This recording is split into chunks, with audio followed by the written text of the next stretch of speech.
My wife used my life savings to pay for her sister's wedding when I found out. She said, "Be a real man and stop complaining." So I let reality hit her instead. I never thought I'd become one of those people posting here. For 8 years, I believed my wife, Melissa, and I were building a future together. We both worked full-time. We had a shared account for bills and separate personal accounts. Most importantly, I had a savings account that I'd spent nearly 7 years building. Every bonus, every tax refund, every weekend freelance job. It wasn't just money. It was the down payment for the home we'd promised each other we'd buy before starting a family. Melissa knew exactly what that account meant. She'd help me celebrate every milestone. $20,000 already, she'd smile. $35,000. We're getting closer. When it finally crossed $82,000, we toasted with cheap wine because we promised not to waste money celebrating. Funny how promises work. Everything started 3 months before her younger sister Emma's wedding. Emma had expensive taste. She wanted a luxury venue, designer dress, live orchestra, fireworks, a destination honeymoon. The problem? She and her fiancé couldn't afford even half of it. Melissa became obsessed. My sister deserves her dream wedding. Every conversation somehow circled back to Emma. I figured she'd help organize decorations. I had no idea she meant financing the entire thing. About a month later, I logged into my banking app during lunch. Balance for $1,187.63. I stared at the screen. Refreshed. Logged out. Logged back in. Still the same. Nearly $80,000. Gone. I immediately called the bank. The representative calmly confirmed that several authorized transfers had been made over the previous 3 weeks. Authorized. Using my online banking credentials. I froze. Only one other person knew every password I'd ever used. Melissa. That evening I asked carefully, "Did you touch my savings?" She barely looked up from her phone. "Oh, you noticed." "Now what are you talking about?" "Not there must be a mistake. Just, oh, you noticed." I felt sick. "Where's the money?" She sighed dramatically. "I loaned it to Emma." "You what?" "It wasn't a loan, exactly." My ears rang. "You stole $80,000. She rolled her eyes. "Can you stop using dramatic words?" "Dramatic? It's family. It's my money." "No," she snapped. "It's our future, our family, and honestly, be a real man and stop complaining. You'll earn it back." I couldn't believe those words had actually come out of her mouth. Then she smiled. "My sister only gets married once." That sentence changed everything. Not because of the money. Because I realized she'd never respected me.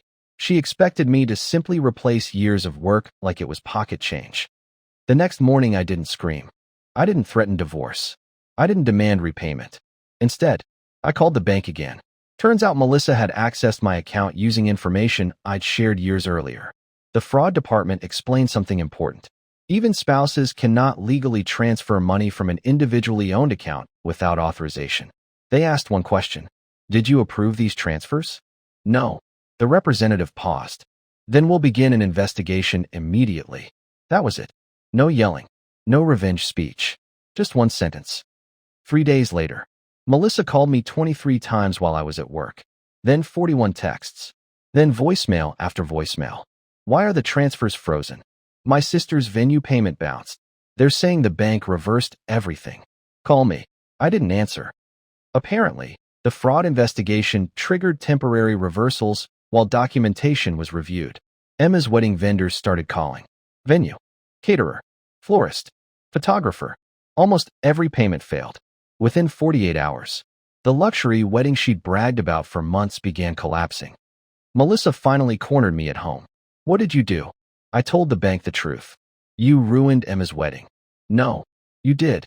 I told them I never authorized the transfers. She stared at me. "You could have warned me. You could have asked." Silence. Then she whispered, "You'd actually choose money over family?" I laughed. "No, I chose honesty over theft." The investigation moved surprisingly fast. Every transfer had originated from Melissa's phone. Her fingerprints unlocked the banking app. Security cameras from one bank visit confirmed she'd finalized paperwork alone. There wasn't much to argue. Her parents begged me to drop it. Emma cried. Her fiancé accused me of ruining everyone's happiness. I asked one question. If someone emptied your retirement account without permission, would you call it love? Nobody answered. Melissa eventually admitted everything. She genuinely believed that because we were married, my savings belonged to her. She never imagined I'd involve the bank. She thought I'd yell, then forgive her. Instead, the bank permanently restored every dollar they legally could recover from the receiving accounts. Most vendors returned deposits. The remaining balances came directly from Emma after she sold her luxury honeymoon package, canceled the orchestra, and downgraded nearly every extravagant part of the wedding. She still got married, just not like royalty. Melissa, however, couldn't accept responsibility. She kept telling everyone, "My husband destroyed my sister's wedding." Eventually, even mutual friends started asking, "Didn't you steal his money first?" Amazing how context changes a story. I filed for divorce. During mediation, she actually requested half of the savings she'd stolen. The mediator looked genuinely confused. "So, you're requesting half of funds you already admitted taking without authorization?" Even Melissa's own attorney quietly advised her to stop talking. 6 months later, the divorce was finalized. Because I had clear financial records showing the savings existed before many shared expenses, and because the unauthorized transfers had already been investigated, the settlement was far more favorable than she'd expected. I kept my savings. I kept my peace. She kept the consequences. A year later, I bought a modest little house.